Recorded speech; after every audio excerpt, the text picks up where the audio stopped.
shortly expecting the US Red Book year over year.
US Red Book year over year, 5.3%, 5.3%.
So shortly expecting the ECB bond settlements for the week.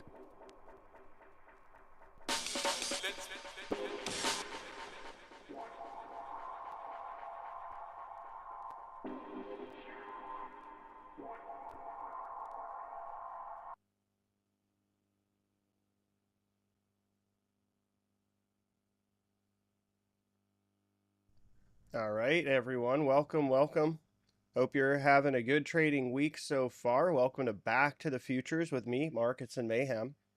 We're going to be talking about a number of different markets today. We're going to be focusing on the S&P 500, NASDAQ. We'll talk a bit about the small caps, the Russell.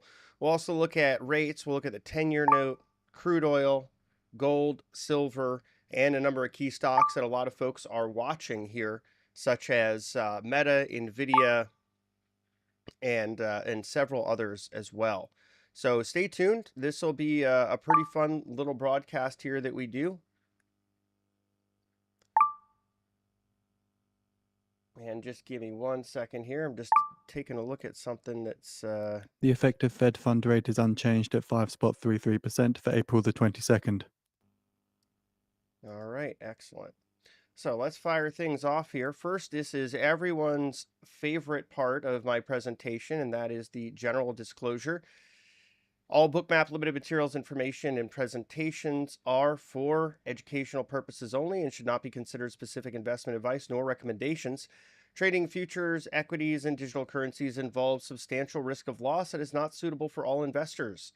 Past performance is not necessarily indicative of future results. So let me bring my screen up here. Everyone on Bookmap and elsewhere, y'all should be able to see this. Here's a little bit about me.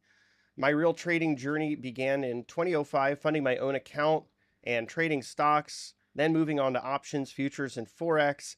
It was interesting because I did my first trades when I was a much Seeing younger the person ECB bond settlements during here, the holdings under PEPP at 1.66 trillion euros as of last week. The ECB settled 2.31 trillion euros in public sector bond purchases and 312.8 billion euros in corporate bond purchases.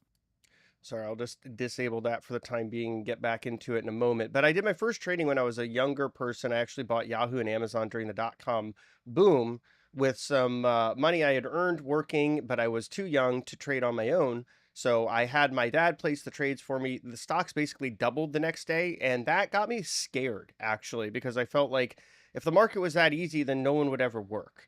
Right. So that actually had me take a step away. And then I didn't come back until 2005 when I felt like I had my bearings. And that's when I started trading my own money. And of course, only several years later, the great financial crisis came, which was a great humbling experience because the market seemed so much easier before that happened. And there were some great trades during GFC and there were some terrible trades. But what I did do is I learned that lesson from the school of the markets, right? We all pay a tuition to the market. It's our choice as to whether we decide to learn the lessons being taught. And I certainly spent a lot of time focusing on learning those lessons as they were being taught. For me, it was a really important formative experience to be able to navigate through such a time where all those old concepts of buy and hold and stocks only go up and all that were challenged really for a couple of years. From late 2007 into 2009, we saw a lot of turbulence in the great financial crisis that caused me to have a better appreciation for key concepts, being more systematic, less emotional, being more driven by momentum rather than just gut feeling, looking at the price action to lead a lot of my ideas, because I can have an idea, but if it's not validated in what the market's showing me, I can't play that idea. It's a big difference. And then also, over the last several years, adding more importance into options flows, positioning, sentiment, volume profile, incorporating that into how I view the market. And that'll be all part of how we talk about things today. And I began working with Bookmap in early 2022 because I saw great value in the way their platform, including the heat map, icebergs, and stops, added to my ability to visualize what's happening in the market. We can see turning points. We can see where institutions are passively accumulating or smaller traders are getting blown out of their positions or both. And then I built my advanced SPX options visualizer to better show how options impact price. If you zoom out, and you look at how the options market trades, every day there's about 1.2 trillion of notional exchanging hands in SPX options alone. Across the broader equity futures markets, there's about 400 billion of notional trading hands every day. So it's fair to say the options market really is the tail that wags the dog. The more we understand about the options market, the better we can do as traders to look at where there are other drivers of price, right? It doesn't mean you have to focus solely on it, but it should be part of your toolkit, part of your awareness. So let's talk a little bit about what I'm seeing in the market, and then we'll dive right into Bookmap. The first thing on screen, this is from JP Morgan's Prime Desk. It shows that U.S. equity positions are still very long. So asset managers, even though we've seen this downward pressure in the market,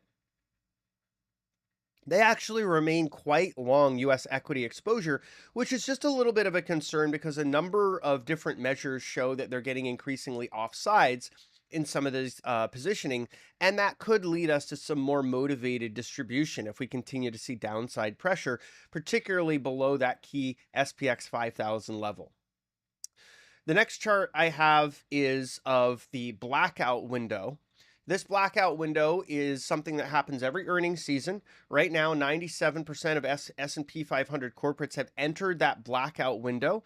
And so that means that some of the largest supportive flows for this market are on pause for some time to come, particularly this week and next week, where between the 2 weeks, you've got, over 40% of the S&P 500 reporting in terms of market capitalization. And this week alone, it's just a significant amount of S&P companies. We'll look at the earnings picture just a little bit later in terms of what companies are reporting and how that is a pretty big driver of potential event volatility catalysts. But it's not only buybacks that are on pause, those important supportive flows from companies buying back their own shares. It's also the flows from SPX put options decay. So skew is already quite low. This is not really a well-hedged market environment. And that being as low as it is just means that downside risk is something that would cause more folks to have to sell into because they haven't necessarily insured their longs. They're more likely to distribute in an environment if they are caught off sides. But the other side of it is that we're past options expiration, which means those passive Vanna and Charm flows or those SPX put decay flows are also on pause. So these are two important drivers of buying in the market that are temporarily on pause while asset managers are very, very long. So they don't have much buying power. If you look at Bank of America's survey of fund managers, they're the most bullish in terms of positioning and sentiment that they've been since January of 2022, and they have cash allocations of about 4%. That means there's not a lot of cash on the sidelines for them to accumulate. And I think that's important. The other thing is that the picture has changed. Going into this year, there were a lot of very positive ideas about this disinflationary flow that would keep the Fed on track to cut. I mean, going into December, earlier, there were up to 7 cuts priced in by the Fed in terms of Fed funds futures, right? Now we're talking about maybe 1, and there's an increasing probability of none or maybe even a hike if inflation continues to reaccelerate. We do get PCE this Friday. I think it'll be a very important number for the market one way or the other. If it's cooler than expected, I think rates down, equities up. If it's hotter than expected, rates up, equities down. Either way, though, between that and GDP, lots of economic data this week to keep an eye on. We also see that the outlook for rate cuts has shifted dramatically. As I was talking about, that options implied probability, now we're seeing 3 or more rate cuts in 2024 at about 20%, and the odds of 0 cuts or even hikes exceeding that over 30%. That's another area where it's causing that repricing. Why does this matter to us as traders? Because it increases volatility in rates markets, and that bleeds through to equity markets. It tends to diminish liquidity. It tends to increase the realized volatility we see day to day as a result, and also the possibility of implied volatility rising. So we'll talk about that in a moment. But first, let's talk about what else is happening in rates. We're seeing an appreciation of lower quality being lower quality. Junk is being sold down. We're seeing high yield spreads widen a bit. They were at the tightest we'd seen since the first half of 2021, where it was sort of an environment to buy everything that isn't nailed down or on fire. Now we're seeing some greater appreciation for the risk in this lower quality debt. And that feeds into this theme of tightening financial conditions, rising rates, lower liquidity, equity prices coming down overall. We are seeing financial conditions tighten. That is something that is an important realization because we had been in an environment where financial conditions were looser than when the Fed first started tightening for some time. Now we're starting to see a bit of an upheaval here, and I think it's important, particularly if this trend continues of rising rates and reaccelerating inflation, inducing more pressure in equities and greater volatility across a number of different asset classes. So let's talk a little bit about some of that volatility. This is a chart of the MOVE index, and we had one of the largest moves in the MOVE index that we've seen in years, going back to 2022. This matters because what it tells you is rates volatility is on the rise, and that tends to permeate into other asset class volatility like currencies, commodities, and of course, equities. And we can see in equities, realized volatility is also on the rise at the highest levels that we've seen since earlier this year. That's giving the VIX cause to move higher, but it's also due to another factor, and that is reduced overall order book depth, which we'll get to. But first, NASDAQ breadth is also weakening. What that's showing you is there is a rolling over deeper inside the NASDAQ. A lot of these leadership stocks are starting to buckle under pressure. These tend to be more rate sensitive stocks. So when rates are going up, when interest rate inflation expectations are both kind of on the rise, what that tells you is that a lot of these more rate sensitive stocks are going to be under greater pressure. So I think that's part of what we're seeing with the NASDAQ. It's an important contextualization because it tells us that as long as inflation is at the forefront and it's a concern by this market, stronger than expected economic and surprising inflation data to the upside can continue to exert upward pressure on rates, particularly on the longer end, and that can hurt equity performance. And we can also see, when we're talking a bit about liquidity, in the S&P 500 futures contract, liquidity is low. This is a sign that tells us volatility can be elevated, particularly intraday realized vol. It means you can see more slippage. It means that, your execution may not be quite as good. You can have choppier trading conditions. So for me, that's a very simple tactical heads up to shrink position size, widen stops, and be more selective with the trades that I'm willing to take on. Why? Because with less order book participation, you have a greater chance of higher volatility. And with higher volatility, you need to shrink your position size so it doesn't cut you as deeply if you take a loss. So let's take a look at this chart from JP Morgan. This is a great one. It shows you that the lower the depth is, the lower the amount of liquidity in the S&P 500 order book, the greater the potential of a higher VIX. It also increases the potential of realized volatility increasing, as we saw in a prior chart. So again, this is tactical information for us. Whatever time frame we're trading, even if we're investing, we need to be aware of these shifting dynamics. This is an environment that is less forgiving when you're being more sloppy about your execution and your risk management as well. Another interesting point here is the dollar bull trade is starting to get just a little bit crowded when we're looking at all currency positions: euros, yen, pound sterling, Swiss franc, Canadian loonie, Aussie, Kiwi, Mexican peso. This negative dollar bet is just getting a bit extended. It doesn't mean the dollar is going to stop rising. It means it becomes ever more important what happens with rates.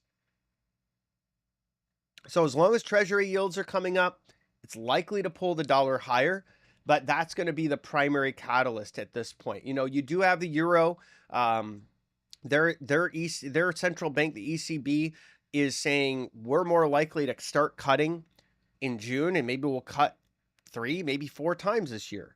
Obviously, that interest rate differential puts negative pressure on the euro versus the dollar, and the euro is about 70% of the dollar index. So it's all about rates at this point. And I think that that's something that we need to just kind of keep in the back of our minds. For a while this year, we could ignore rates. For a while last year, we could ignore rates, but there were times where they began to matter again, like October, November of last year when we saw that correction.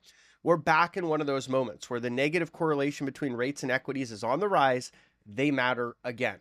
So let's talk about equities. Here's a chart of the S&P 500 futures with some levels on screen that I'm watching closely, as these could be pretty decisive areas of support and resistance, and you can see already how they have acted as such. So if you want to take a moment, feel free to screenshot this, take note of those levels for later, particularly as we're getting into the trading day. We're just about 15 minutes outside the opening bell. As you do that, I'll take a sip of my tea and then we'll move on to the NASDAQ. My overall take on the S&P 500 here is we are in a neutral trend. That is to say, we're no longer in an uptrend. You can see we're right in the volume-weighted Ichimoku cloud. That tells you we're neither in a decisive uptrend or downtrend, okay? So based on that idea, this could be a more choppy environment because we're in a position where people both on the long and short side of the market are closer to being at the money. That is to say, if it moves too much outside of the cloud to the downside, there's a lot more folks that are on the wrong side of their positions and more likely to be motivated sellers. If we move farther up above the cloud and get more into a defined uptrend, you've got a lot of people that are more likely to want to get out of their short positions. Now, the NASDAQ is a less ideal looking chart. You can see we are quite a bit below the cloud after last week's more violent decline in the NASDAQ than what we saw in the S&P. I think that matters. We do see that we're kind of around this area of potential support, however. So I think that's important if we just take that into consideration in terms of where we are right now. We can see this level that we've bounced off of, right? And then this key area going back to earlier 2024. This is an area where that level was pretty important. So I'm looking at that and saying, this is your proving ground, buyers. You have the opportunity to try to take this thing higher. Right now, they're capping out at a key resistance level. And these are levels, the market has muscle memory. These are levels that we continually revisit. That's why I've marked them with these horizontal lines on the chart. These are all based on prior price action and where we could see support and resistance. So again, feel free to take a screenshot of this chart. You can use it later for your own trading purposes and as we're navigating the trading day together here. But I think this is important as a view to sort of contextualize that we revisit these levels a lot. That's why they're important. The market tends to give us ideas as to whether we're back in a state of more positive price action for today. That pivot would be 17,437.25 on the NASDAQ. If we push above there, I think we've got healthy room for continuation. And on the S&P, it's actually above a pivot where I'd be more interested in longs than shorts. And we could see a decent level of resistance around 5102.25. Now, that doesn't mean we're out of the path of harm's way in terms of the intermediate term. I still think this is a market that could see further downside. This week is going to be very decisive. Big earnings week. Big treasury auction week in the belly of the beast. You've got 2s, 5s, and 7s. We'll get to that. And a lot of economic data. So either way, I think it'll be an important week. Let's take a look at crude. This is one that's retracing. It's retracing a little bit more this morning as well. I'm interested in potentially bidding this thing around 80.56. I think my risk reward is somewhat well defined there. And I'm also interested in adding to that bid at the bottom of the trend line, which has been pretty well defended by buyers here. We're still in an uptrend. We're consolidating these gains, and it's not an unhealthy move after the blast off we've had. There's been some perceived simmering of geopolitical tensions that's led to this. There's also been some softness from China, and that economic data is causing a little bit of concern in the overall global picture of oil prices, so even bringing down West Texas Intermediate crude a bit. But overall, I remain constructive on oil, but even more constructive on energy companies. And we've been covering these at Macrovisor and at Traderade, a lot of individual names that have performed really, really well since late last year. I think that theme is set to continue. It could be a bumpy journey, but I like buying dips in energy. We've also got gold. Gold is actually at a point where I like bidding it. You see this trend line? Yeah, I know it's a bit steep, but this is a market that when it gets excited, it tends to keep moving. And when my risk to reward is this well defined, I like getting involved with a rebid. So I like buying gold here, and I'd be targeting a retest of recent highs around 24.40 for this as a swing trade. Moving on to silver. Gold's extra volatile, crazy cousin, sometimes called the metallic widowmaker. This one is also at a zone where I'm interested in a potential rebid. I'd need to see it hold that 27.04 level on any strength, and then I'd be defining my risk with any close below that level as getting out, otherwise targeting a retest of recent highs just below 30 with this one as well. These are violent commodities, particularly silver versus gold. They tend to be very volatile, but even gold tends to have about 3 times the amount of volatility per year than gains. So these are definitely high beta trading instruments. It's not for the faint of heart. I don't recommend trading them if you're not used to them, but if you do understand what you're doing in the precious metal space, these are 2 areas where I'd be interested in potentially bidding here. Now let's take a look at NVIDIA. NVIDIA is in the cloud, so it is in a state where it is also no longer in an uptrend. We can see it broke both the steeper and the more, I would say, conservative trend line here to the downside pretty decisively. 800 is a very big line in the sand for NVIDIA. This is an area where there's the most amount of both put and call positioning on the entire options chain. We can see how it was a level of resistance yesterday. And also before we climbed above it, going back to Feb, March, we can see how it was also a level of resistance that was noteworthy. So for us, the way that I'm looking at this is if we continue down this path, I think we have support at 740.70, resistance at around 800. And if we break that 740.70 support on a swing time frame, we could trace lower to 624.33 or even 493.49. I know that seems a lot lower, but remember how fast this thing rose. If we do see a more determined sell-off, and again, we do need to break down further, we need to get below that cloud, below some key levels of support, but this doesn't have a lot of well-defined support because of how fast it rose. So that always gives you a little bit of trepidation to the downside managing risk. Another one that I have my eye on that had a similar massive path higher is Meta. And I'm really looking at that gap. So Meta, like Nvidia, is in the cloud. So it's no longer in an uptrend. You can see it broke that steep uptrend line as well pretty decisively. So I'm looking at 454.08. I think if we crack that, we could fill the gap to the downside. We could get to 403.14 in pretty short order. I think this is one where earnings is a bigger risk because if it doesn't really blow away the market's expectations, both in terms of what they report and what they guide, then this has some serious room to the downside right now. And Microsoft, this is another one that rose pretty quickly earlier this year and is starting to look heavier. It's trying to stay in the cloud. I think if it moves below the cloud, we've got 395 as support, 402.14 and 406.15 as resistance. And on a larger downside move, the risk is really getting pulled back into this area where the market really liked to transact in this stock. And the top of that range would be about 370, 379. So again, I know these are somewhat bearish, but the reason is we've got to manage our risk first. A lot of these things are rolling over. We should be aware of those downside risks as we get into the most important part of earnings season. Obviously, Nvidia's earnings are further out, but the rest of those so-called Mag 7 stocks or Fantastic Four, Terrific 2, whatever we're calling them these days, they're coming right up over the next 2 weeks. And I think that's going to be very important to watch. And as I was talking about earlier, we have a busy week ahead. The most important events this week on the economic calendar are durable goods, GDP, and PCE, right? So these are all going to be really important. We also have 2s, 5s, and 7s on auction, including today, those 2-year notes. And then today's economic calendar, not quite as exciting, but we have a number of different items coming in, including SMI Global Composite PMI Flash, Manufacturing Flash, Services Flash, all coming in at 9:45. So that's our next event volatility catalyst, as well as new home sales year over year and month over month at 10 a.m. Richmond Fed, and then we have that 2-year note auction. The bill auctions tend to be kind of non-events. So these are things to watch for today. I think it's going to be an interesting and potentially dynamic trading day ahead. We've just got about 7 minutes left. The next one is earnings. Okay, this is a huge week.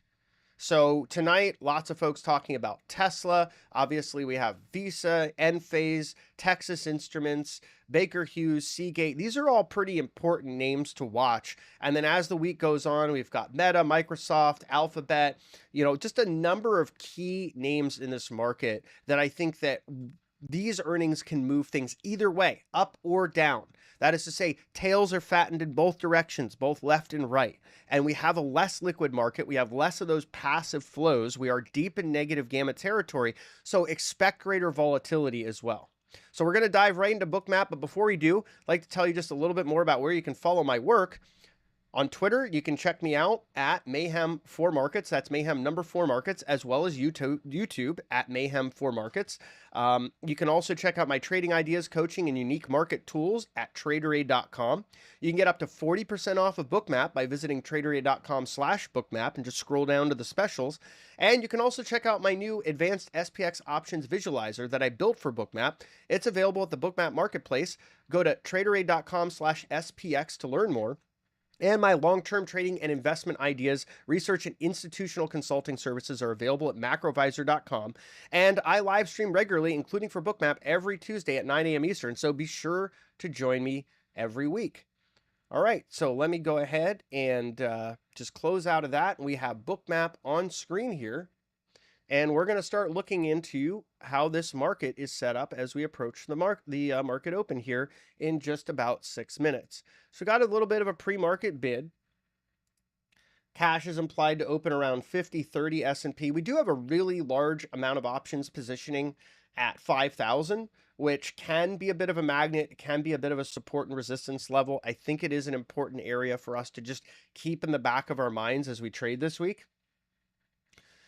But overall, we've got a bit of a bid this morning off of the lows earlier. We had Johnson Redbook come in a little bit earlier as well. That was the most recent economic data that printed. And I'm just taking a look here to see what we got from that.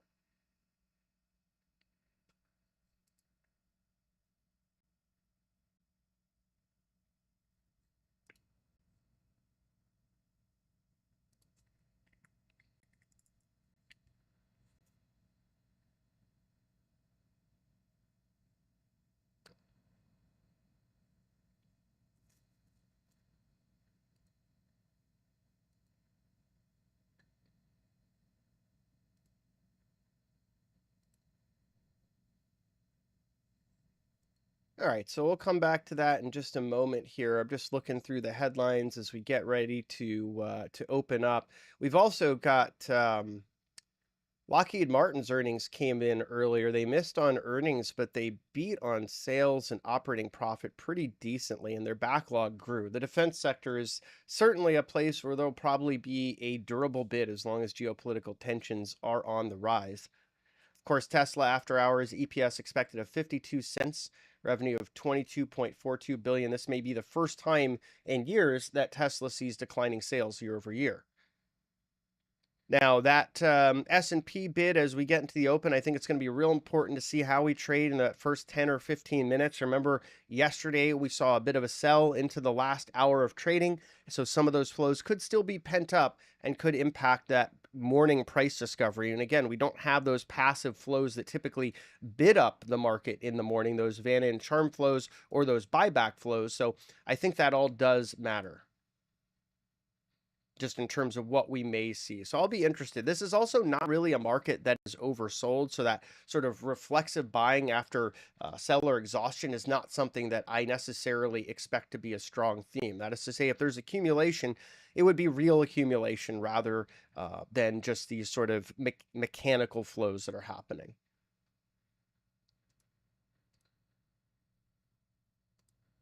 All right, I'm going to bring back the streaming voice news here as well. So you'll hear that occasionally if you're on the YouTube, Twitch, or Twitter streams. That's basically live squawk from Financial Juice. Let's go around some of these other markets as we prepare for the open here. NASDAQ has a very similar look as the S&P, getting a nice kind of V-shaped bid off of that bottom. And these are levels that were support, by the way. So it's not terribly surprising to see what we're seeing. If we zoom in on some of these charts, you know, we can kind of see that these are levels that we talked about a little bit earlier on the S&P. So let me just see if I can bring one of those on screen.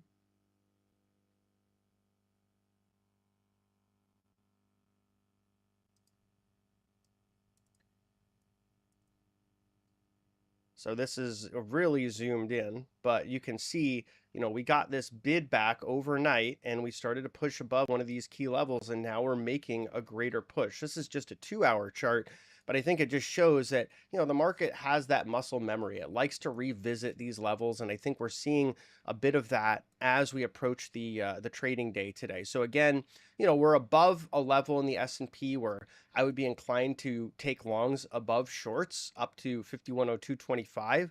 I'm not intermediate term bullish, but some reflexive buying, it would, you know, organic accumulation of shares is not too unheard of after 3 weeks of straight selling pressure in just one up day.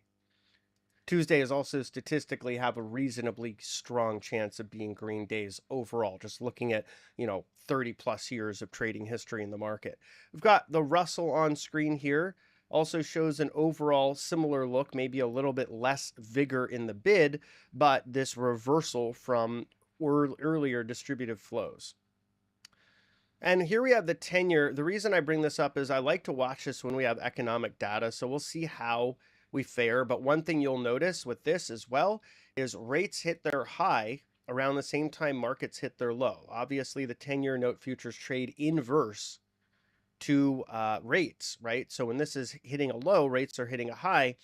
And we had that rebid in the market at the same time 10-year notes were rebid. So that's interesting. There is a pretty important dynamic there. There's a strong negative correlation between rates and stock prices right now that has grown over the last month and a half.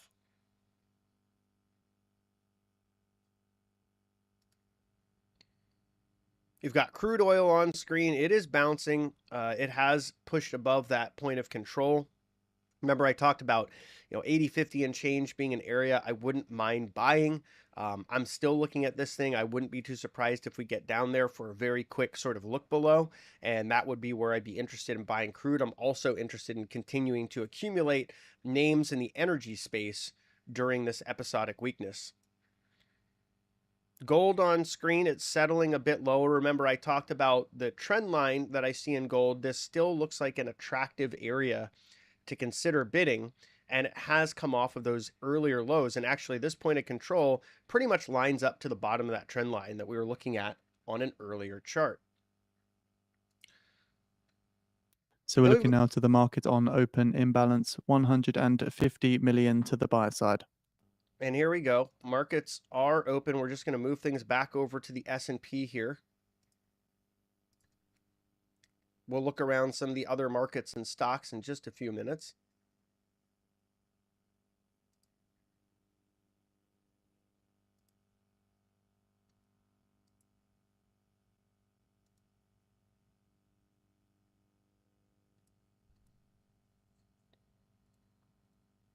And folks, while you're watching, if you have any questions about anything, let me know. Always happy to answer.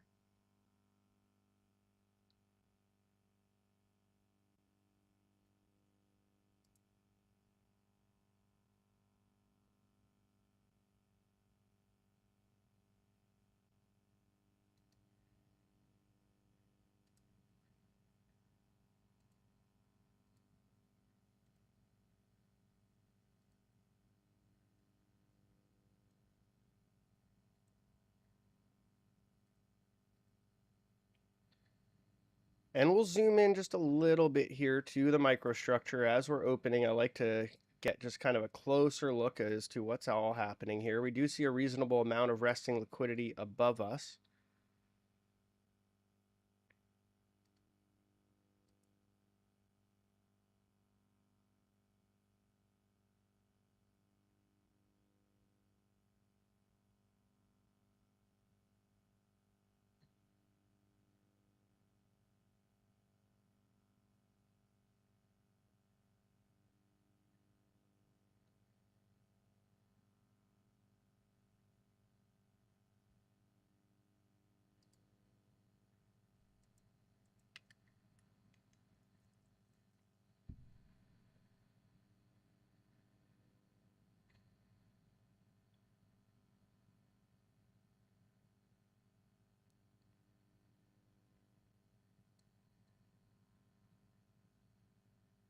And we do see some distributive iceberging. These icebergs on top indicate sells, right? And you can see that in the subchart as well. So interesting, not yet of size that I would be too concerned about. And it also seems like buyers are overall absorbing that pretty well, but let's keep watch here.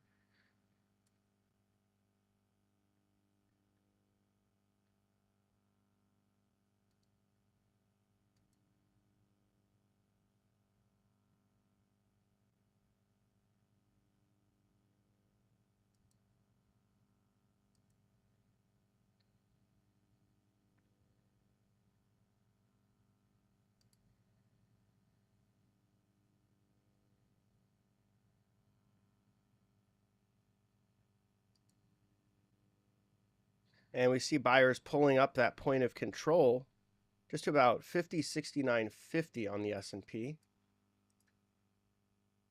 And we're about to take a look around some of these other markets. Take a look at the NASDAQ, Russell, commodities rates, and some of these key stocks here.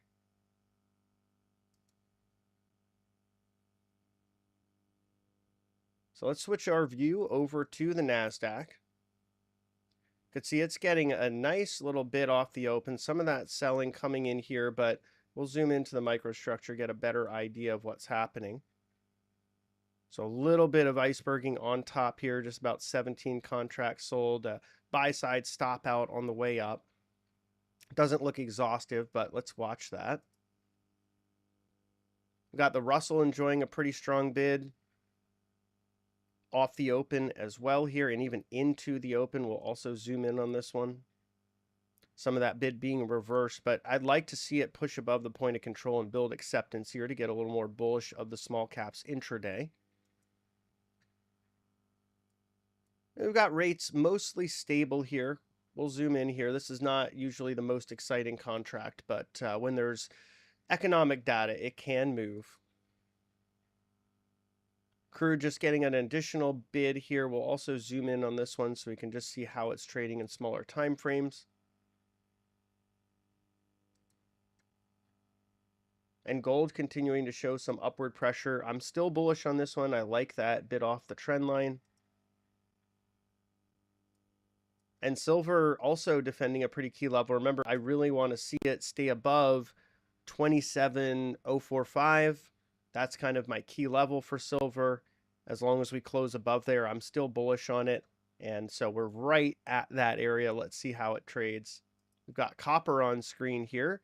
Dr. Copper just, had a really, really strong couple of weeks. I think it's just doing more of a corrective pause. So in 10 minutes time now at 9:45 a.m. Eastern time, we see the release of the US S&P PMI data. This is the April prelim reads. Manufacturing PMI forecast at 52 on the prior 51.9 with a range of 53 to 50 expected. Services PMI forecast at 52 on the prior 51.7 with a range of 52.2 to 58 expected. The composite PMI flash forecast 52 as well on the prior 52.1. So that PMI is pretty much the biggest piece of economic data we'll have while I'm streaming. So we will be watching And so that just one. to reiterate there, so the S&P services PMI flash, the forecast is 52 on the prior 51.7. The range 52.2 to 50.8. And that's coming up at 9:45 a.m. Eastern.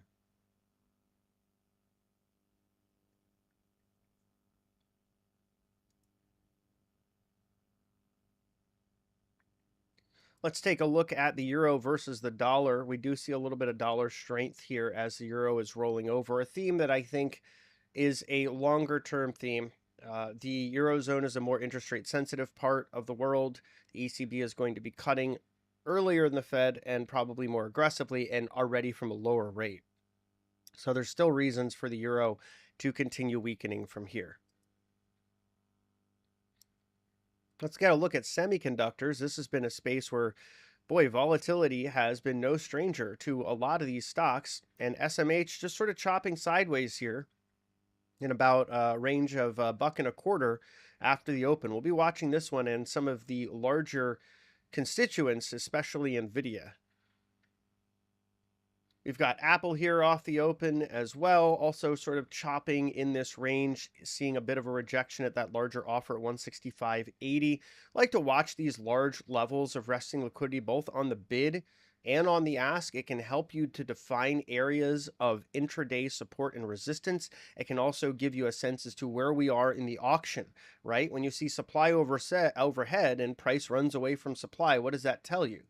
It tells you that there's not enough demand in the market to push price above it at that moment. So the path of least resistance becomes lower and vice versa. That's part of auction theory, the balance between supply and demand. And I like to say there's 3 states in a market auction. There's a state of excess supply, which that little move in Apple would suggest just during that small time frame we saw. That means the path of least resistance becomes lower if you can't chew through that excess supply. There's excess demand, which tends to push price higher because there's more buyers than sellers. And so you might see, like, for example, a large bid below, sellers can't take it through. So you start to see a reversal. And then there's a state of rest where there's a balance between buyers and sellers. You can sort of see a sideways consolidation. We'll pull up Amazon. Amazon getting a bit of a sell off of the open here and actually chewing through a decent area of bids. So what is that showing you based on auction theory? It's this idea that there's a sufficient amount of supply to push that price lower below that key 177 level, taking out 12,000 shares on the bid. Google having a bit of an opposite open as to Amazon, actually bouncing off of a level of about 156.25, rejecting that, moving higher, and now pushing through VWAP and the point of control. So this one looking sort of like the opposite. And you actually saw some supply overhead either move higher or just take it off the books completely. It looks like they took that off the books, or maybe they moved up to 158.50. Either way, though, that's an interesting idea. You can see auction theory playing out in real time with the way Bookmap visualizes all of this data. That's one of the reasons I really like the software overall. And then you've got Meta. Meta is a bit of a chop fest. And, given the chart that I shared earlier, that makes sense. There's a big decision point right below us. Are we going to fill that gap? I don't know that we'll get a resolution to that decision until after earnings, depending on what all we both hear regarding what happened during Q1 and what they're looking out for during the year ahead. Is the company going to be able to monetize its AI endeavors? It's been doing a lot in open source AI. It's built new capabilities into Meta's US dollar hits new AI-driven 34-year high versus the yen of 154.88. Last flat on the day at 154.87 yen. Wow, that's actually a pretty big level. So we'll just segue So to we say are now that 5 minutes away from the US S&P PMI data. Manufacturing PMI flash forecast 52 on the prior 51.9, with a range of 53 to 50 expected. Services PMI flash forecast 52 as well. So I'm just going to segue away to say that what's happening in the yen is actually pretty important. It does make it more likely that the Ministry of Finance intervenes. Those interventions tend to be ephemeral and offer opportunities to fade, which would be a bid in USD JPY, for example, on the other side of that. So I would just be looking for that intervention. For me as a currency trader, I would be looking to fade the yen as that intervention loses momentum. So just a heads up that we're getting closer to some of those key levels in the USD JPY pair.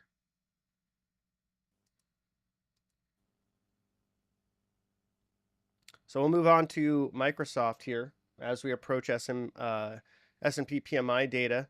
Microsoft actually took out some supply overhead, but it looked like there was more supply that buyers weren't able to take out. So we see this pretty choppy trade and almost coming into a balance into this range. So we'll be watching that. We'll also be watching the 20-minute opening range in the S&P and the NASDAQ for ideas as to whether we may get a trend day or not today. NVIDIA actually pushing above that key $800 level here and holding above it pretty well. This is a level where there's a lot of options interest, so it's important for bulls to see NVIDIA above 800 to show that there's some potential for continuation higher.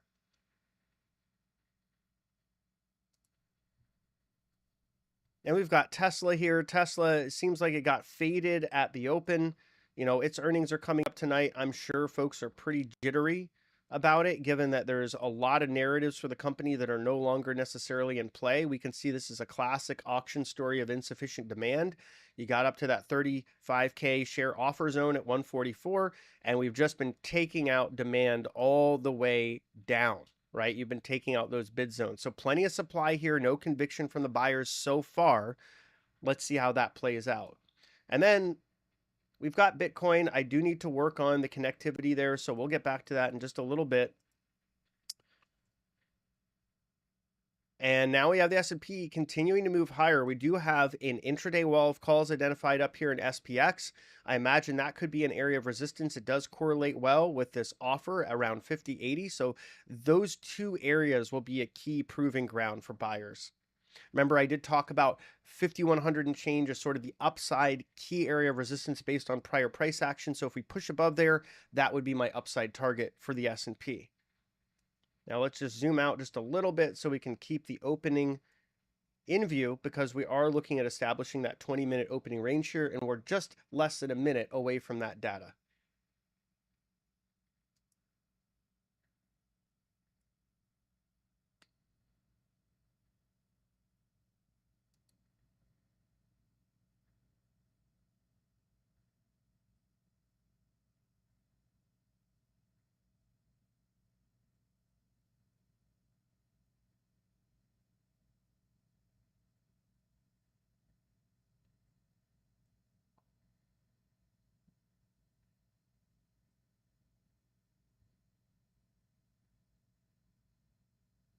And you can see as we get to the data, the liquidity around the order book is disappearing. This is very common around event vol catalysts.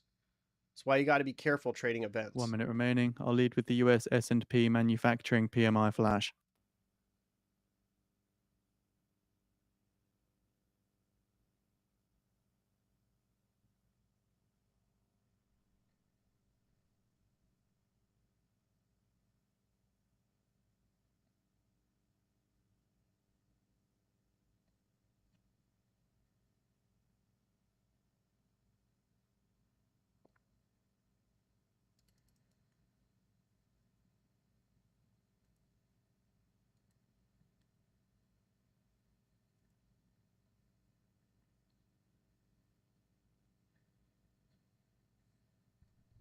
Ten seconds.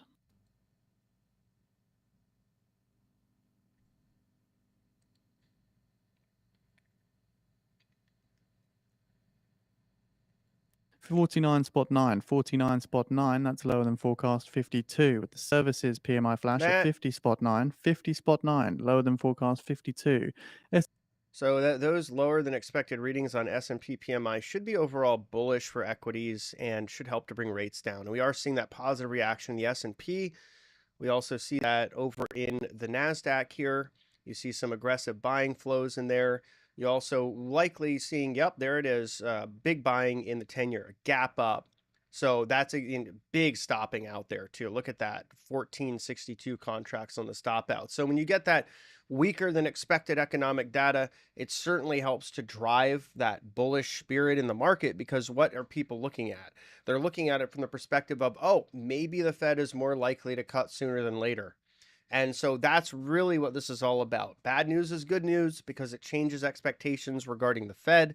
You get that weaker than expected PMI data. That brings a stronger bid into equities and into rates. And so that's exactly what we're seeing here. You do have some institutional selling into this. You have some larger iceberging happening into this bid here. So we'll see if this is durable, but larger players are starting to distribute that. You can see that in the lower right-hand side radial, icebergs at negative 3,000, showing that institutional passive distribution into this strength. And then up above here, you can see some liquidity building up at about 50.90 on the ES contract.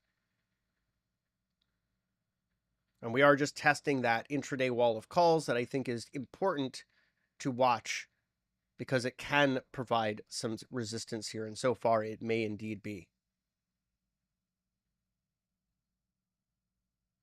Dollar also slipping lower as rates move lower. We talked about the interplay between the 10-year note rate and the dollar, certainly seeing that play out today as well.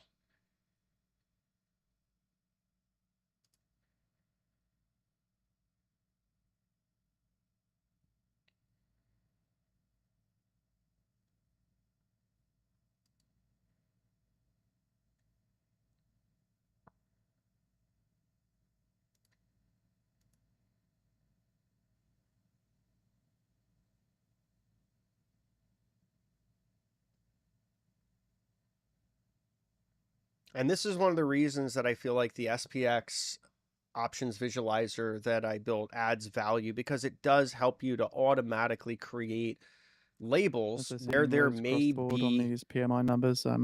Price activity that is important, right? So you see that resistance at the call wall, you see gamma 3 up ahead, you also see the midpoint on screen.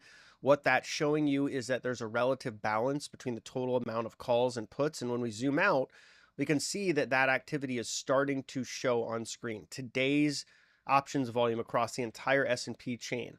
There are more calls transacting than puts so far. There's certainly more interest in upside, and we can see that it's relatively balanced when the midpoint is on screen. It's starting to get more aggressive to the call side, however, and we are starting to push above the call wall. We are seeing liquidity building above us. So again, this is going back to what I said earlier, that above that pivot level, I was looking for more upside in the S&P to about 5,125.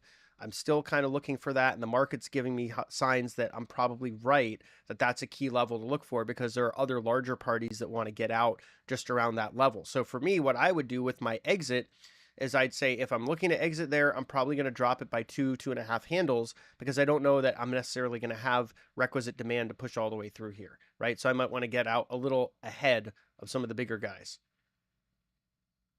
But I think it's right now, in the here and now, important to see whether we're able to build above these levels, right? We see the call wall now starting to vanish as options positioning changes intraday. That call wall has now pushed higher.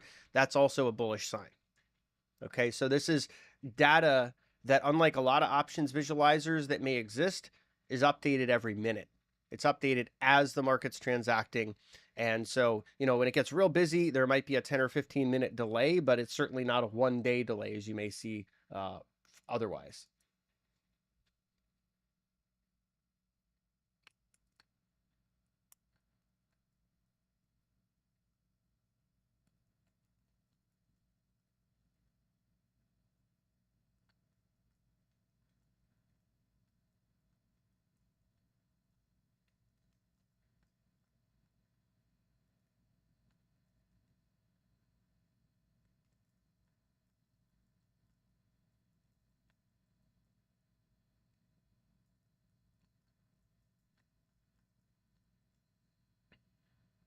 And we are seeing just a lot of sort of indecisiveness here after that move. So that doesn't have me looking at this with any real high degree of conviction quite yet. One thing that I do see, however, we're going to go back to that opening range, and we're just going to start looking at where that top is, right? So the top of that opening range is the top of that move that we just had. So let's call that 50.8550.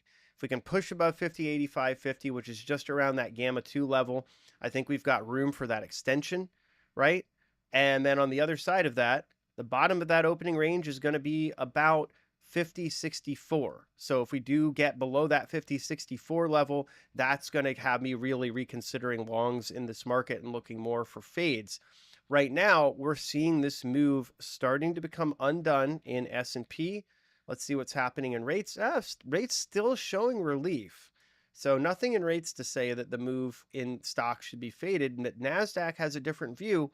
NASDAQ is actually giving up almost all of those gains, looking like it wants to settle back down here at that point of control. So bit of a choppy set of cross currents here so far.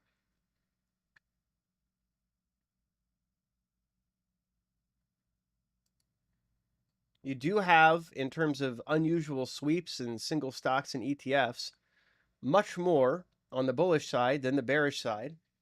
And we've got sweeps in VRT, TLT, SMH, NVIDIA, Tesla, SPY, Ford, and a number of others.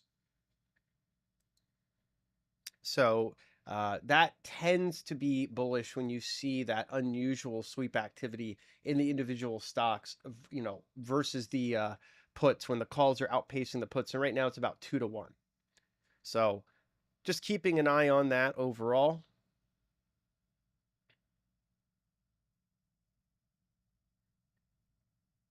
Let's take a look here at the NASDAQ again.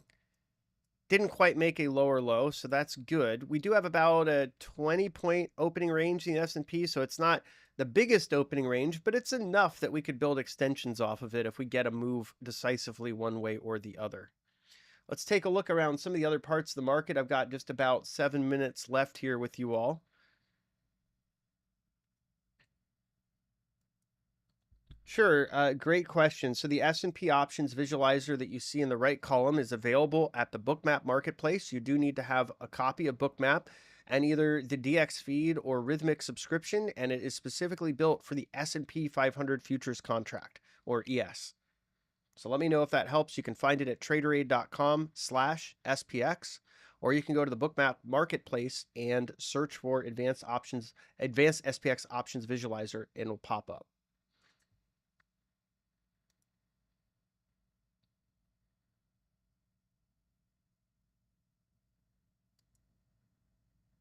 Yeah, you're very welcome.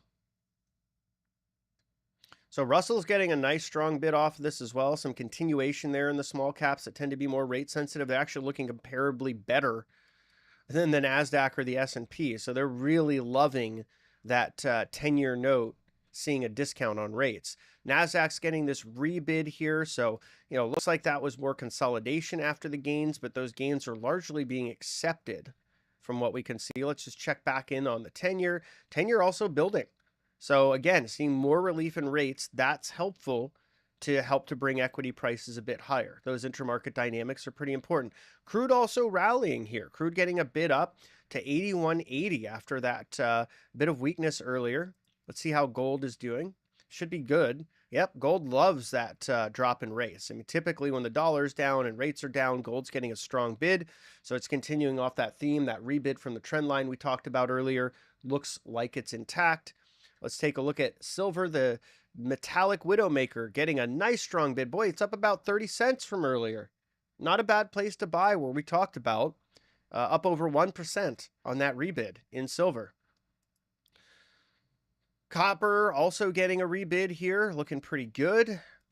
Euro should be gaining, and it is. Look at that bid. That's showing you the weakness in the dollar. About 70% of the US dollar index is the euro. You can see there's a pretty decent offer here, giving us just a little bit of resistance. Let's check in on the semiconductors. Semiconductors also getting that nice bid off their lows. So actually starting to look quite a bit better in the semis. Apple also getting a nice bid and actually starting to chew through overhead supply. So Apple showing some conviction, those larger delta bubbles showing buyer aggression. So that's good. Definitely a nice sign to see one of the biggest companies in the market getting a bid. It always helps to pull the indices higher. If that's your trade, then that's an encouraging sign. Amazon not looking great. Actually saw sellers take out this lower bid at 176 and absorb it. Now just kind of getting a tepid bid, more of a consolidation, accepting that move lower than anything too encouraging so far. Google chopping in this range. Let's zoom out just a little bit more. Overall, still looks constructive, but lots of overhead supply. So we'll be wanting to watch to see how it goes through that. Meta was weak earlier and still not really looking as good as some of its peers, but off of its lows and rejecting that 489 bid, turning the other way, pushing above VWAP and testing that point of control. And Microsoft, Mr. Softy, seeing some potential overhead resistance at 4K. We had one attempt before. We're making another attempt now that looks just a little bit more promising. Just took it out. So that looks like 408 is the next level of really large overhead supply with 11,000 shares on offer. And now everyone's favorite stock to love or hate or at least talk about, NVIDIA. You've got a really large resting offer at 815, a sizable resting bid at 810. Watching these areas to get a sense as to where things are, but above 800 is bullish in NVIDIA overall due to the way options are positioned. Tesla getting a nice solid bid finally here, actually taking out a really large resting offer at 145, pushing above that point of control. Remember, you do have earnings in this company tonight, so be careful playing this one. And then with Bitcoin, we will revisit that one shortly. I just need to work on the data feed there. And we are back to the S&P futures contract. We are seeing a little bit of resistance at this 370 offer around 50.90. That is just above where the most active call strike has moved on this contract. And the second most active call strike, about 20 handles plus higher, about 25 handles higher here, around 51.12.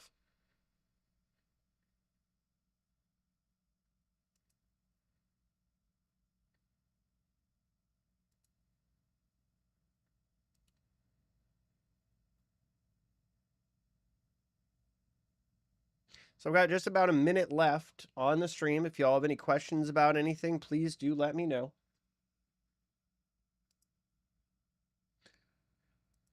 Bookmap for NVIDIA, please. Yeah, we did go over NVIDIA. Lou, are you looking for like an options visualizer for NVIDIA? What would my estimate be on the 2-year auction with the mixed performance from previous auctions? So this is a shorter end auction. The 2-year, I would say, is going to be pretty important because it's going to give us a sense as to what the market's really expecting from the Fed. Given how high rates have risen on the 2-year note, I would expect that it will be a reasonable auction.